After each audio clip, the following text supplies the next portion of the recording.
السلام علیکم ورحمۃ اللہ وبرکاتہ۔ پیارے سامعین و ناظرین، اب دیکھ رہے ہیں میرے چینل پیام اسلام، جس میں میں اللہ اور اللہ کے رسول کا پیغام آپ تک پہنچانے کی کوشش کرتا ہوں۔ اللہ رب العالمین مجھے اس میں اخلاص نصیب فرمائے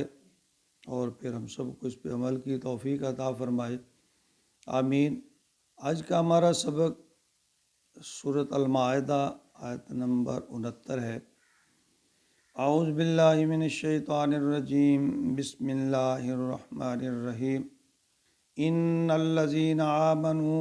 والذین ہادوا والصابئون والنصارى من آمن باللہ والیوم الآخر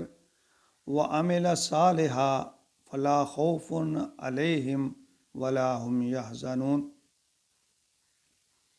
اس آیت مبارکہ میں اللہ رب العالمین کی طرف سے دو پیغام ہیں۔ پہلا یہ کہ اپنے اپنے دور میں جو بھی لوگ تھے، اگر وہ پیغمبر جو نبی ہے وقت کا، اس پر ایمان لائے اور نیک اعمال کیے یا کرتے رہے تو وہ کامیاب ہو گئے۔ اور دوسرا اس میں جو اصول بیان فرمایا گیا ہے کہ ایک نبی یا رسول کے پیروکار جب وہ زندہ ہیں اور ان کا نبی کا وصال ہو گیا اور نیا نبی آ گیا، تو اس وقت سابقہ نبی یا رسول کی شریعت منسوخ ہو جاتی ہے اور موجودہ نبی کی اطاعت اور اتباع لازم ہو جاتی ہے۔ تو فرمایا ان الذین آمنوا، بے شک جو لوگ ایمان لائے، والذین ہادوا، جو وہ لوگ جو یہودی ہیں، والصابئون، صابی، والنصارى اور نصارہ، یعنی ان تمام عیسائی جو ہیں، یہودی، ان سب کے بارے میں اللہ تعالیٰ فرما رہے ہیں من آمن باللہ والیوم الآخر۔ اور یہ اپنے زمانے میں جو بھی ہے، من آمن باللہ، اللہ پر اگر ایمان لائے، والیوم الآخر، اور آخرت پر بھی، وعمل صالحا، اور اگر انہوں نے اعمال صالح کیے ہیں، فلا خوف علیہم ولا هم یحزنون، اور نہ انہیں کوئی خوف ہوگا اور نہ غمگین ہوں گے قیامت کے دن۔ یہاں فرمایا گیا کہ یعنی یہ جو یہودی ہیں، دو باتیں جیسا کہ میں نے پہلے عرض کیا کہ ایک تو نبی کی موجودگی میں اتباع لازم ہے اس کی۔ اگر نبی اکرم کوئی بھی نبی ہے وہ اللہ کو پیارا ہو گیا، اس کی امت زندہ ہے، اور پھر اب اگلا نبی آ گیا ہے تو پچھلے نبی کی شریعت منسوخ ہو جاتی ہے۔ اس موجودہ نبی کی اتباع اور فرما برداری لازم ہے۔ صحیح مسلم کی ایک حدیث ہے، نبی اکرم صلی اللہ علیہ وسلم نے فرمایا، ابو ہریرہ رضی اللہ تعالیٰ عنہ سے روایت فرماتے ہیں، ان ابی ہریرہ عن رسول اللہ صلی اللہ علیہ وآلہ وسلم انہ قال والذی نفس محمد بیدی لا یسمع بی احد من ہذہ الامہ یہودی ولا نصرانی یموت ولم یؤمن بالذی ارسلت به الا کان من اصحاب النار۔ تو فرمایا رسول اللہ صلی اللہ علیہ وسلم نے، قسم ہے مجھے اس ذات کی جس کے ہاتھ میں محمد کی جان ہے، کہ یہودی اور عیسائیوں میں سے جس شخص نے تک میرا پیغام پہنچا اور پھر وہ اسی حالت میں مر گیا، یعنی وہ مجھ پر ایمان نہ لایا، تو وہ جہنمی ہے۔ یعنی بعض لوگوں کے اندر یہ غلط فہمی پائی جاتی ہے کہ نجات کے لیے شاید نبی پر ایمان لانا ضروری نہیں ہے، یا یہودی اور نصرانی جو ہے وہ اپنے اس میں مسلک میں ایمان میں یا یہودی اور نصرانی رہتے ہوئے اگر وہ نیک اعمال یا اچھے اعمال کرتے ہیں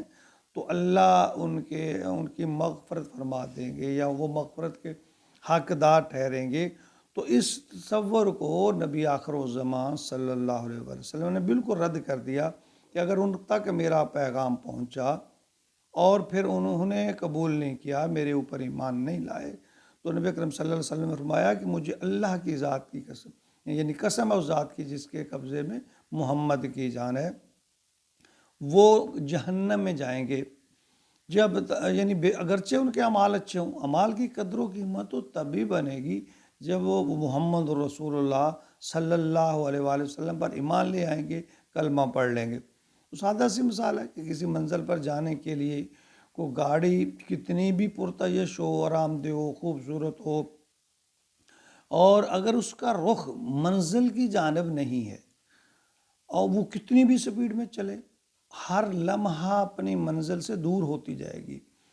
یعنی خوبصورتی یا پائیداری اس کی جو ہے یا اس کی رفتار جو ہے تبھی سود مند ہوگی اگر اس کا رخ صحیح جانب ہے اور اس کا رخ اپنی منزل کی جانب ہے۔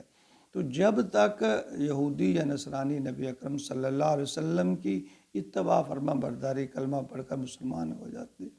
نبی اکرم صلی اللہ علیہ وسلم نے فرمایا کہ ان کے اعمال قطعاً قابل قبول نہیں ہے۔ وہ جتنی بھی نیکیاں، جتنی بھی فلاح کے کام، جتنی بھی اچھے کام، لوگوں کی خدمت، اچھے نیک کام کرتے رہیں،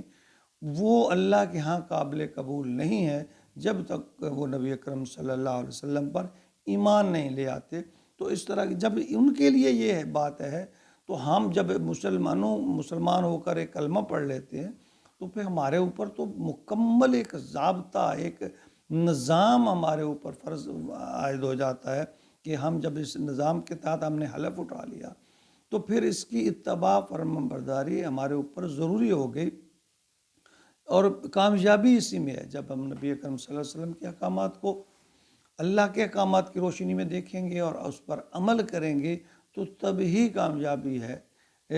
نہیں تو پھر یہودی اور نصرانی کو جس طرح بارے میں اللہ نے فرمایا کہ جب تک وہ ایمان نہیں لائے، ان کے اعمال قابل قبول نہیں ہے، تو ہم بھی جب تک اپنے اعمال کو نبی اکرم صلی اللہ علیہ وسلم کی سنت کے تابع نہیں کریں گے تو وہ اعمال بھی اللہ تعالیٰ کو قابل قبول یا پسند نہیں ہے۔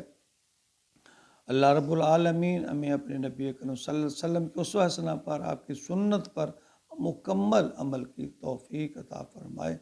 آمین یا رب العالمین۔